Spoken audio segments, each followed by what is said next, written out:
So I have sort of a philosophical climate change question for you, which is that, as we look across the American landscape, we're running into some uh, thorny questions about areas where there's potential to help our transition to a clean energy future, but that would incur some harm to natural places we love. So that could be solar panel farms that could damage wildlife habitat. It could be mining for critical minerals.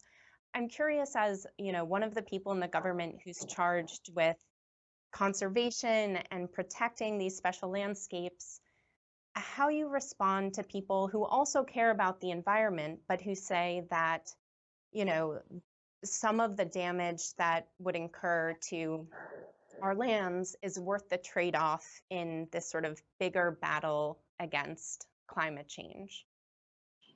We in the Biden-Harris administration are committed to renewable energies, and that's an important aspect of how we're going to be able to combat climate change. But recognizing that in the siting of these facilities, we have to be very careful on how we're protecting both flora and fauna.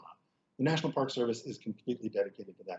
As a federal servant and part of this administration, I'm committed to ensuring that and using the best science available as we do these sightings, and recognizing that there are trade-offs from time to time, and we'll have to mitigate for those in a multitude of ways to ensure that we continue to protect the flora and fauna, that we open up corridor routes for wildlife to get through, and never forget those things as we're siting these facilities. Listen, I'm from the Pacific Northwest, where I had previously sat on the Northwest Power and Conservation Council, where we dealt with this on a daily basis. There are trade-offs from time to time, but we have to do what's best for flora and fauna and for human alike. And we can do that and forge that forward because we have more information now than we've ever had before. And we're bringing together both traditional ecological knowledge from our tribal folks and indigenous knowledge from tribes across the United States, along with some of the best Western science we've been able to ever have to actually figure this out in a better way.